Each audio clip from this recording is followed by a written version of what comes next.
March 27, 1959, 3:15 p.m. Thomas, Little T, Washington stood 2 feet behind Bumpy Johnson's barber chair, his right hand moving toward the .38 special hidden beneath his jacket.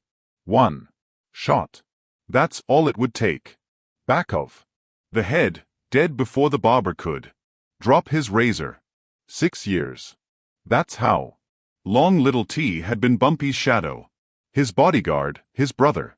And now with Bumpy's eyes closed under a hot towel, face covered in shaving cream, completely open to attack, Little T was about to put a bullet in him. Frank Costello's men had given him no choice. They had evidence from 1957. Evidence that could send Little T to prison for 25 years. Kill Bumpy during the Friday shave and the evidence disappears. What Little T didn't know, what Costello's men couldn't have guessed, was that Bumpy Johnson had figured it out 5 days earlier. And what Bumpy did in those 5 days didn't just save his life. It ended Costello's blackmail plan in Harlem forever. Thomas Little T. Washington got his nickname because he stood 5 feet 7 inches in a world of giants. But what he lacked in height, he made up for in loyalty.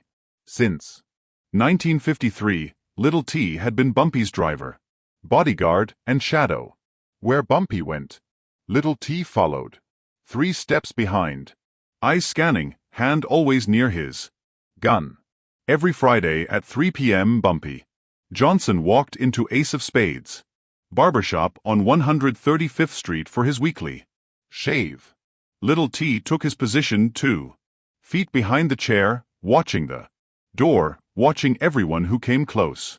In Harlem, you only let men you trust completely stand at your back when your throat is exposed. Bumpy trusted Coldest, the barber who'd been cutting hair for 20 years. And he trusted Little T, who'd proven himself 100 times over. Little T had been 19 when Bumpy found him in 1953. Small-time hustler, no family, no future. You're small but you got heart. I need someone who won't run when things get bad. Little T never ran.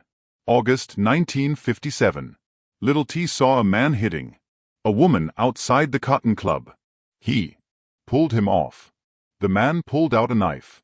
Little T pulled out his .38. 1 shot. The man died on the pavement. The problem was, who got killed? The man was nephew to Salalia, a bookmaker connected to Costello's organization. The kind of connection that meant revenge. Bumpy handled it. Paid witnesses to forget. Had the body moved 6 blocks, made it look like a robbery. By September, the killing was officially unsolved. Little T owed Bumpy his freedom. The debt was paid with 6 years of total loyalty. 6 years of standing behind Bumpy when his throat was exposed, never flinching, always ready to take a bullet meant for the man who'd saved him. By March 1959, Little T thought that night in 1957 was buried forever. March 22, 1959, 10:30 p.m. Little T was leaving his apartment on 128th Street when a black Lincoln pulled up. The back door opened. Inside sat Vincent Vinnie Duca, and in his hand was a photograph from 1957. Little T got in the car. Vinnie was mid-40s, gray at the sides, wearing a suit that cost more than Little T made in 6 months. He smiled like an insurance salesman. Thomas Washington. We've been digging into Bumpy's people. Vinnie spread 3 photographs across the seat. And we found your secret. The photos were from August 1957. The Cotton Club alley. Little T standing over a body, the muzzle flash visible. Bumpy handled that. Bumpy tried. Vinnie pulled out a manila folder, but he didn't bury it deep enough. We have witness statements. A coroner's report. That doesn't match the robbery story. Everything we need Wasn't cold blood. He had a knife. Tell that to a jury or don't. Vinny leaned back. Friday afternoon, you're standing behind Bumpy. During his shave like always. You draw. One shot to the back of the head. You walk out. All this evidence gone. Little T's hands clenched. I can't.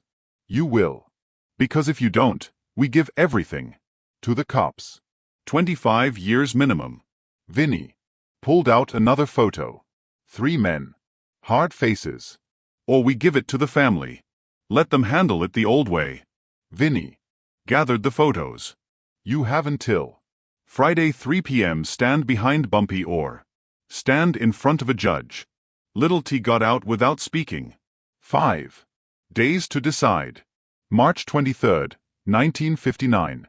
3 days before the shave. Little T stood in his apartment at midnight facing an empty chair, his .38 in his hand, practicing the draw. Jacket open. Holster. Grip. Aim fire, less than 2 seconds.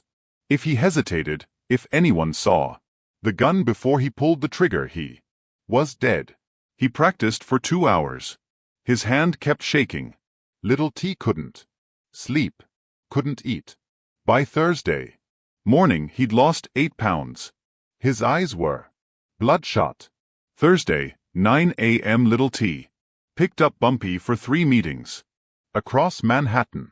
During each stop, while Bumpy was inside, Little T sat in the driver's seat practicing the draw. Jacket, holster, grip, over and over. At the second meeting, Bumpy came back to the car, looked at Little T in the rear view mirror. You look tired, T. You getting old on me? Little T forced a smile. Just didn't sleep good, boss. You need a vacation. I'm all right. Bumpy studied him for a moment, then nodded. Little T drove his mind somewhere else. 1953. The day Bumpy hired him. You're small, but you got heart.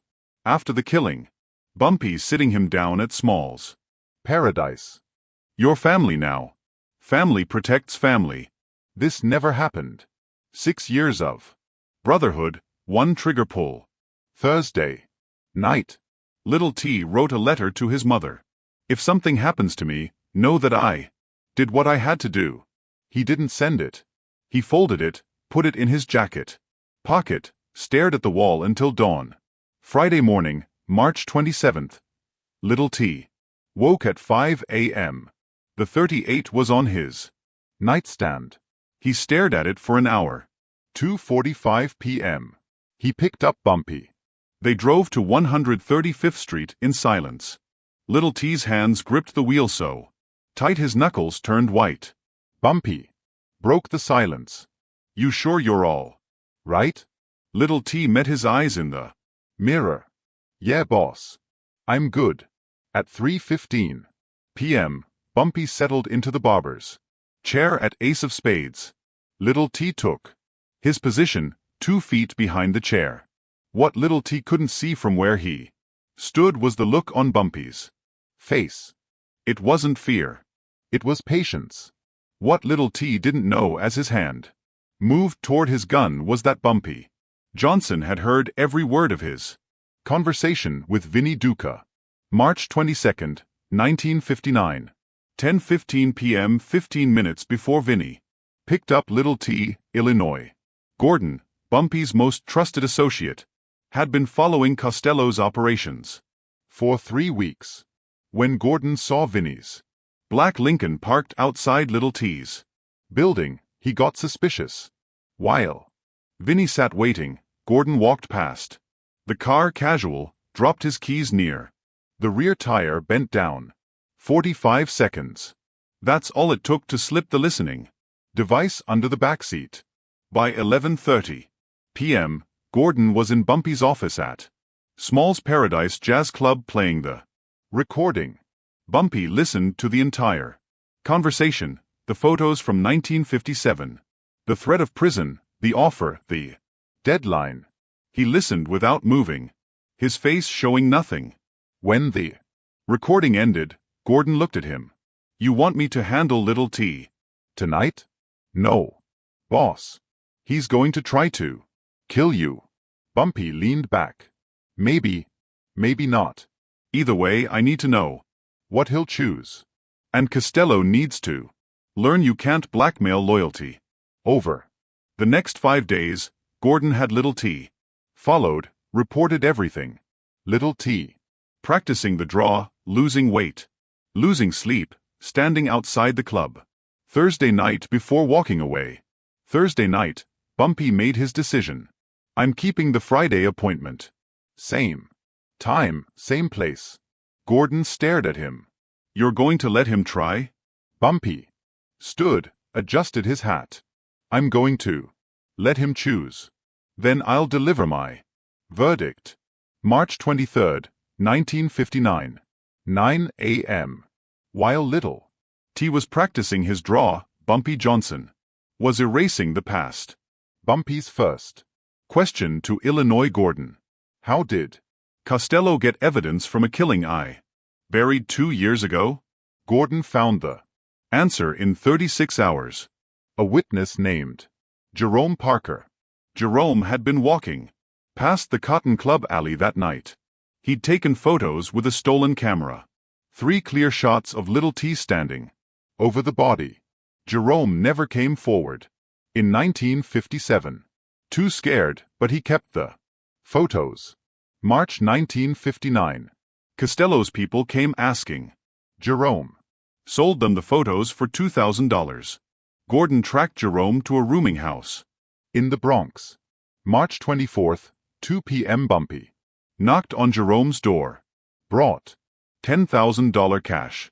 Jerome, I'm buying those photos and your memory. You take this money, move to California, forget everything. Jerome stared at the cash. What about Costello? Costello paid you $2,000. I'm paying you $10,000. If Costello asks why you disappeared, tell him you got scared when you heard Bumpy Johnson was looking for you. Jerome took the money. By midnight, he was on a train to Los Angeles. But Costello's men had copies, the photos, the coroner's report, the witness statement. March 25. Bumpy paid $5,000 to a clerk in the medical examiner's office. The original coroner's file disappeared. That afternoon, $3,000 to a records clerk at the precinct. The witness statement vanished. The photos were the last problem. March 26, 7 p.m. While Vinnie Duca ate dinner at a restaurant on Mulberry Street, 2 of Bumpy's men broke into his Lincoln, found the envelope, replaced the photos with blank paper, same envelope, same weight. By Thursday night, every piece of evidence Costello had on Little T either didn't exist or was locked in Bumpy's safe. Little T's blackmail was void. He just didn't know it. Friday morning, March 27th, Little T came to Bumpy's office. While Little T was in the bathroom, Bumpy wrote a note, put it in an envelope, slipped it into Little T's jacket pocket. Little T came back, put on his jacket, never noticed. At 2:45 p.m., Little T drove Bumpy to 135th Street. The envelope was in his pocket. The entire drive. Bumpy had spent 5 days making Little T free. Now he needed Little T to reach for the gun. The barber, a man named Curtis, who'd been cutting hair on 135th Street for 20 years, placed the hot towel over Bumpy's face. 8 other men in the barbershop. Customers waiting, 2 other barbers working, a radio playing jazz. Friday afternoon in Harlem. Little T stood 2 feet behind Bumpy's chair, right hand moving toward his jacket. Curtis turned to mix the shaving cream, his back to Little T. Now. Do it now. 2 seconds. Draw. Aim. Fire. Little T's fingers touched the .38's grip. The barbershop was loud. Conversation. Laughter. Miles Davis on the radio. Nobody was watching. He began the draw. Jacket opening. Hand. Closing around the grip. Bumpy's voice. Calm, eyes still closed under the towel. Before you do that, T, check your inside. Jacket pocket. Little T froze. Hand on. The gun. The left side inside pocket. There's an envelope. Little T's hand. Shook. How could Bumpy know? He released. The gun, reached into his left inside pocket with his other hand, found a white envelope. He opened it with shaking fingers. Inside a handwritten note. Jerome Parker is in California. The coroner's file is gone. The witness statement is gone. The photos in Vinny's car are blank paper. You're free. You were always free. But I needed to know if you'd choose me or them. Now I know. BJ Little T read it twice. Read it a third time. The .38 slipped from his holster, hit the floor. The barbershop went silent. The jazz stopped. 8 men turned. Little T's legs buckled. He grabbed the back of Bumpy's chair for support. Bumpy removed the hot towel, sat up, wiped his face, looked at Little T in the mirror. I gave you a choice, T. I made you free from Costello's blackmail 5 days ago. You didn't know it, but you were free. And you still reached for that gun. Bumpy stood, adjusted his shirt, spoke loud. Enough for the whole shop to hear. A man who points a gun at my back doesn't deserve to stand behind me. The line hit like a verdict. Little T collapsed against the barber chair. The .38 on the floor between them, tears streaming down his face. Bumpy, standing in the center of the barbershop with 8 men watching, had one more thing to say. Let me make something clear to everyone here. Bumpy looked at the 8 men watching. 3 barbers, 5 customers, all silent. 5 days ago, Frank Costello's men tried to blackmail Little T with evidence from a mistake he made 2 years ago. They told him to kill me during today's shave or face prison. I found out about it the same night they approached him. Curtis, the barber, still held the shaving cream brush frozen. I could have stopped it then, but I needed to prove something. You can't control us with our pasts. You can't blackmail loyalty. Bumpy walked to where the .38 lay on the floor, picked it up. I spent 5 days erasing every piece of evidence Costello had. The witness is in California. The documents are gone. The photos are blank paper. Little T was free from the blackmail before he even decided to take it. But I didn't tell him. I wanted to see if he'd choose me or fear. He looked at Little T, still collapsed against the chair. You chose fear, T, and I understand why. But understanding doesn't change the verdict. Little T could barely breathe. You're leaving New York tonight. I've arranged a new identity, a job in Chicago, $5,000 in cash. You'll have a life. Just not here. Not behind me. Bumpy turned to face the barbershop. When Costello's men ask what happened here, you tell them exactly this. Bumpy Johnson knew. He erased their evidence. He gave his man a choice. And the man who pointed a gun at Bumpy's back walked out alive but empty. Tell them blackmail doesn't work in Harlem. Little T found his voice. I'm sorry, boss. God, I'm so sorry. Bumpy's expression softened. Not much. Just enough.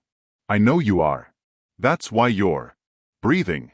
Little T picked up the .38, handed it to Bumpy, walked toward the door past Curtis, past the 8 silent witnesses, out onto 135th Street, a broken man, heading toward a second chance he knew he didn't deserve.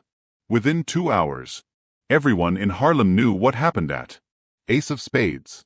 By midnight, the story had spread to Brooklyn, the Bronx, New Jersey. The 8 witnesses told Everyone. Each version slightly different, but the core was the same. Bumpy knew. Bumpy had already won. Bumpy delivered justice without violence. By Saturday morning, Frank Costello heard 4 versions. All confirmed Little T had pulled the gun. Bumpy had stopped it. With a note. Costello sat in his office on Mulberry Street. How? How did he know about our approach before Little T even accepted? How is he always 5 moves ahead? Nobody could answer. This is the 3rd time we've tried to get inside Bumpy's circle. Big Sam failed. Little T failed. Every attempt costs us money and respect. Costello leaned back. We're done. Harlem stays his. The Friday barbershop ritual continued. For 2 months, no one stood behind Bumpy's chair. The space remained empty. Eventually, a new man earned the position. Took 6 months of proving himself. The story of Little T became legend. The man who stood behind Bumpy with a gun and walked away alive but empty. The lesson was clear. The most dangerous position isn't in front of your enemy with a weapon. It's behind your friend with a choice. And the most powerful man isn't the one who kills his betrayers. It's the one who frees them from their chains and still delivers a verdict. Bumpy Johnson lived another 9 years. Died in 1968. Not from betrayal, from a heart attack. He proved something that day. Real power isn't punishing people for their choices. It's controlling what choices they think they have. Look, if this taught you something about loyalty and strategy, hit that like button. Drop a comment. Would you have let Little T walk away? Subscribe, because next week we're covering how Bumpy Johnson walked into a 5 families meeting unarmed and walked out with their respect. In Harlem, respect wasn't about who you could hurt. It was about who you could spare. And Bumpy Johnson spared the men who taught him the best lessons.